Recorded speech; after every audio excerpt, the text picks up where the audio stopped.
Halo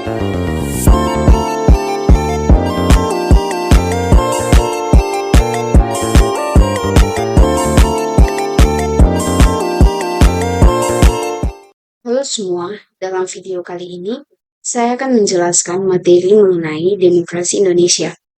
Poin penting yang akan dijelaskan yaitu yang pertama, perkembangan demokrasi di Indonesia. Yang kedua yaitu dinamika demokrasi di Indonesia.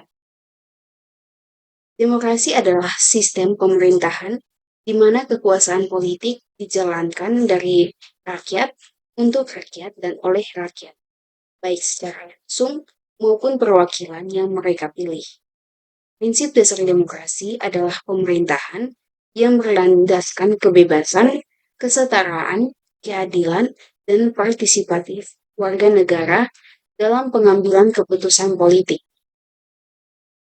Masuk dalam perkembangan demokrasi di Indonesia. Yang pertama, demokrasi parlementer yang berkisar dari tahun 1945 sampai dengan 1959. Demokrasi ini dimulai ketika Indonesia resmi menjadi negara yang merdeka hingga akhir tahun 1959.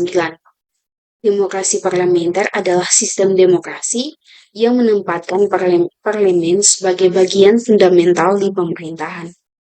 Yang kedua yaitu demokrasi terpimpin yang berkisar dari tahun 1959 sampai dengan 1965. Demokrasi terpimpin adalah sistem pemerintahan di mana segala keputusan atau kebijakan yang diambil dan dijalankan berpusat pada satu orang, yaitu pemimpin pemerintah. Yang ketiga yaitu demokrasi Pancasila di era Orde Baru, yang berkisar dari tahun 1965 sampai dengan tahun 1998. Setelah peristiwa G30 SPKI yang terjadi pada tahun 1965, terjadi pergantian pemimpin dari Presiden Soekarno ke Presiden Soeharto. Era demokrasi ini juga dikenal dengan istilah demokrasi Pancasila yang menjadikan Pancasila sebagai landasan demokrasi. Yang keempat yaitu demokrasi reformasi yang berkisar dari tahun 1998 hingga pada saat ini. Berakhirnya demokrasi Pancasila pada Orde Baru yang berkuasa selama 32 tahun melahirkan demokrasi baru yang dikenal dengan istilah demokrasi era reformasi. Masuk dalam dinamika demokrasi di Indonesia.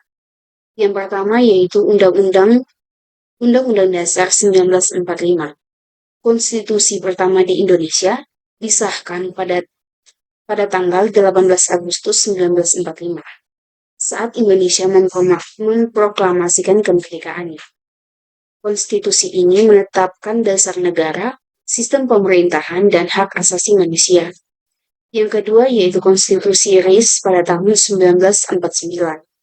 Setelah kemerdekaan Indonesia mengalami periode federalisme dengan pembentukan Republik Indonesia Serikat atau RIS yang memiliki konstitusi sendiri.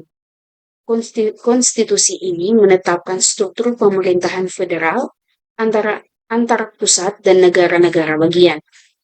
Yang ketiga yaitu Undang-Undang Dasar Sementara 1950. Setelah pembubaran RIS, Indonesia kembali ke sistem kesatuan Undang-Undang Dasar Sementara 1950. Konstitusi ini menetapkan sistem pemerintahan parlementer dengan presiden sebagai kepala negara. Yang keempat, kembali ke Undang-Undang Dasar 1945. Pada tahun 1959, Undang-Undang Dasar 1945 mengalami perubahan signifikan dengan diberlakukannya konstituante yang bertugas untuk membuat amandemen Undang-Undang Dasar 1945. Namun proses ini tidak selesai karena pergolakan politik. Yang kelima, amandemen Undang-Undang Dasar 1945. Pada tahun 1999, Indonesia berhasil melakukan amandemen pertama kali terhadap Undang-Undang Dasar 1945 yang mengubah sistem pemerintahan dari parlementer menjadi presidensial. Selanjutnya, Amandemen kedua dilakukan pada tahun 2000, amandemen ketiga pada tahun 2001, dan amandemen keempat pada tahun 2002. Sekian dari pembahasan materi kali ini. Sekian dan terima kasih.